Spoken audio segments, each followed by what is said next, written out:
Logan Paul and Dillon Danis just released their new face-off.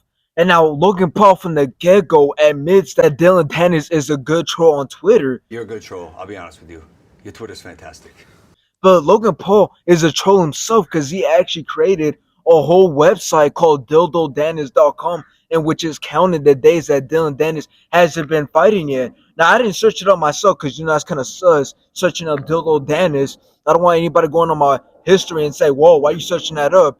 But anyways, Dillon Danis and Logan Paul agree on a rematch if Dillon is to show up in an MMA fight. Tell you what.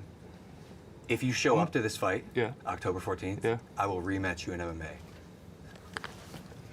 But we don't know how good Logan Paul is in the cage. So it's going to be very interesting if Dillon does show up and they are actually willing to fight and the contract is signed to see how Logan Paul actually does in MMA. Now, Logan was just bringing the trolling to Dillon Danis in this face-off because he also brought the bouncer that choked out Dillon Danis. And now this clip was just very awkward. In fact, he's in this room right now. Is it? That's hilarious. And that's Chance, That's who choked your ass out on the ground. That's so good. in case you try anything funny, Chance is gonna sick your I'll give him that. It is funny. I don't mind.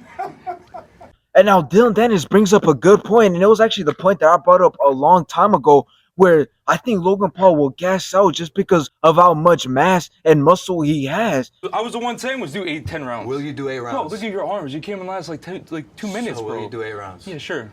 I mean, think about it. The more muscle you have, the more oxygen you need to throw those punches. So again, we've always seen Logan Paul gas out in every single one of his fights. We've never seen him always with energy on round 6. We've seen that with Floyd Mayweather. Yet, the YouTube kids, he can still do it. We've seen that with Logan Paul versus KSI number 2. They could probably turn the fight in their favor and keep the momentum on their side.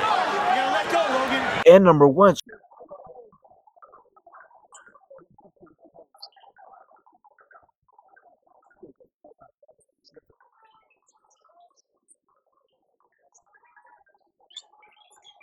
So again, we never seen Logan Paul not gassed out at the end of the rounds. Now Dillon and Logan Paul make another deal that if Dillon wins, he will be the best man at his wedding, and that if Logan wins, he will get Dillon Danis' whole purse. I bet I knock you out. How much? I don't care. Don't matter. I made a bet to you. What was it? It said if I win, I had to be the best man at your wedding. Okay. And if I win, I get your entire purse. Sure. Now again, this is just showing that Dillon Danis isn't doing this for the money. He's actually doing it because he wants to prove something. Because if he actually signs his contract, I mean, that just shows he's not in there for the money. He actually wants to destroy Logan Paul. And again, I see why. Because Logan Paul is actually kind of a scumbag here because he brought up his father passing away. You don't do that to a man.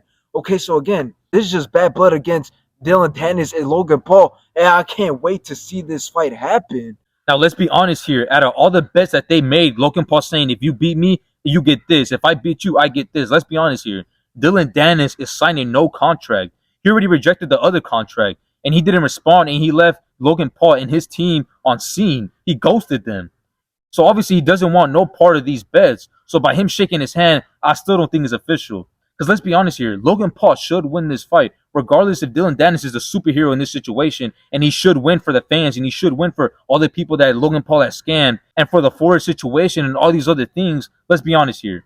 Logan Paul should win. There should be no reason why Dillon Danis goes in there and proves everybody right or proves everybody wrong, depending on what you think. Logan Paul should go in there and dominate Dillon Danis and come out as the winner. Because although Dillon Danis is good at trolling, we've seen the face-to-face. He's not the same person. He doesn't have the same reaction. He can't even talk properly. Then why am I? I had 2 knee surgeries. It sounds like you have Conor McGregor's nutsack in your mouth. Oh, this guy has retweet. Watch just little tweets. Like that's what I'm saying right there. Like watching you stumble your way through these sentences is painful. That's fine. Yeah, great. I think you just wanted to. Yeah, whatever. Exhibit A. I got better. I said I got. Yo! I said sue Get me. this man a glass of water. So we're taking this into account. He's good on the internet. I feel like that's all he's good at. It's talking smack. But when it comes to going face-to-face with the person he's going up against, it doesn't look like he has that dog in him. And now for the boxing match, we would just have to see if Dillon Danis can actually back it up and prove that Logan Paul actually is trash, or is Logan Paul going to shut up Dillon Danis to show that he's actually just another internet troll?